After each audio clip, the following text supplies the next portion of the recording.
Two reasons you should not use VLOOKUP. Instead, you should use the XLOOKUP. Hi, my name is Ramiz. Welcome to another Excel tutorial. In today's episode, we are going to look at how we can use the VLOOKUP, how we can use the XLOOKUP, what are the difference between those two, and what's a couple of use cases to understand why we should not use the VLOOKUP. We should always opt for XLOOKUP. Let's jump into the video. Now, first, let's learn how we can use a VLOOKUP function in Excel. For that, use equal VLOOKUP, open the parenthesis. Now, you need to have a lookup value. Your lookup value is the value which you want to see whether it's available on the data sheet and pull the corresponding information here. Here, the lookup value is the employee ID. I'll select the employee ID plus comma. Next is the table array.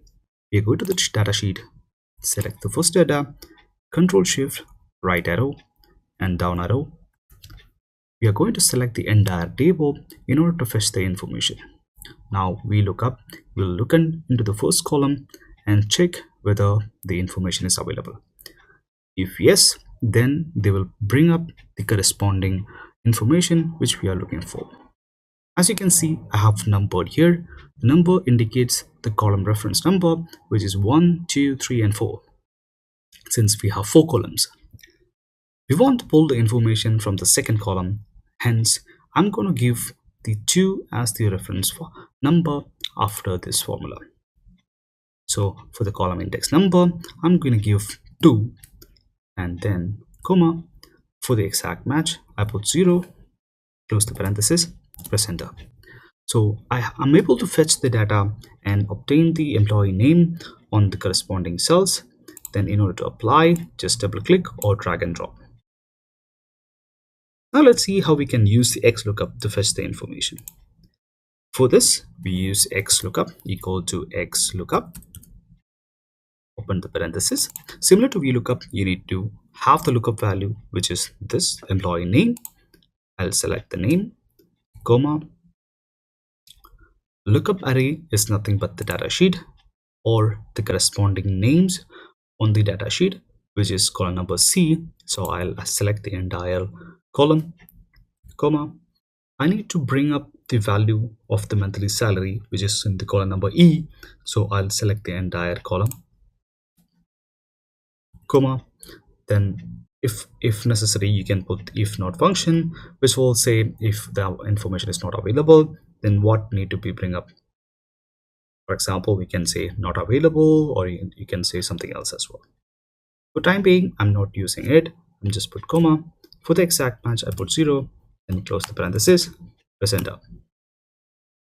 I need to apply in the remaining fields, so I'm going to just drag and drop over here. Now you can see the information has been fetched from the table and corresponding monthly salary has been populated on these fields. Let me show you the first reason why you should not use the VLOOKUP.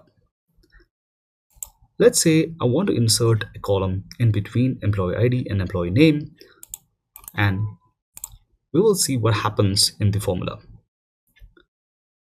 When you look at the VLOOKUP formula, it has removed the information because it couldn't find the relevant information on that column. Why? Because in the VLOOKUP formula, we have given the column index number as 2, but here we inserted an empty NP column. Hence, the system is not able to find the corresponding value.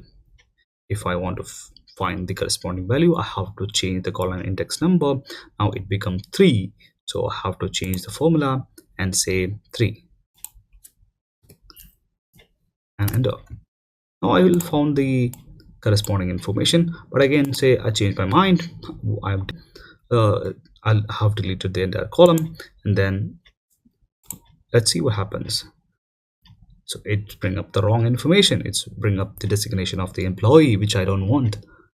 So it's not recommended to use the VLOOKUP in case you're expecting to change the columns or the order of the data. Now let's try to insert a column in between the employee name and monthly salary, where we fetch the information using XLOOKUP formula. So instead of 1, I'm going to insert 2 and then see what the changes made on the XLOOKUP formula. To my surprise, you can see it didn't change the calculations. It fetched the exactly what I'm looking for. It irrespective if I insert columns or rows, or rather it pulls the exact information.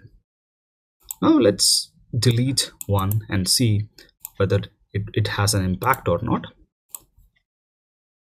And you can see again there is no impact. Using XLOOKUP formula, it will fetch the exact information what we have applied for. Now let's see another sample where I have the employee name. I need to pull the employee ID. So employee name is here, but employee ID is before the employee name. Now using the XLOOKUP formula, let's try to do it to calculate the or fetch the information from the table and bring it over here using XLOOKUP. So I'll press the XLOOKUP, open the parenthesis, select the lookup value, press comma, then select the name which is on the column number C, and then press comma. Then I need to select the return array which is the employee ID, press comma, and 0, close the parenthesis, press enter. You can see XLOOKUP is able to bring the information related to that corresponding names. Now let's see if I can do it the same with a VLOOKUP. Is equal to VLOOKUP, select the lookup value and go to the table. Oops, we cannot select the employee name and then the employee ID. The data need to be on the right hand side of the lookup value. Then only we will be able to use the VLOOKUP function. Here the data is here where I need to fetch the information. However, my lookup value is here. So I'll not be able to use unless I decided to shift the entire column and then move it over here. However, using an XLOOKUP, it's so easy. You can look up the value on the left hand side, right hand side, top, bottom, anywhere. So it's an advanced lookup function. Hence, I recommend always use the XLOOKUP. I hope this video is useful. If yes, please share with your friends. Thank you for watching. See you in another tutorial. Let me know in comment box in what topics I need to cover in my next video.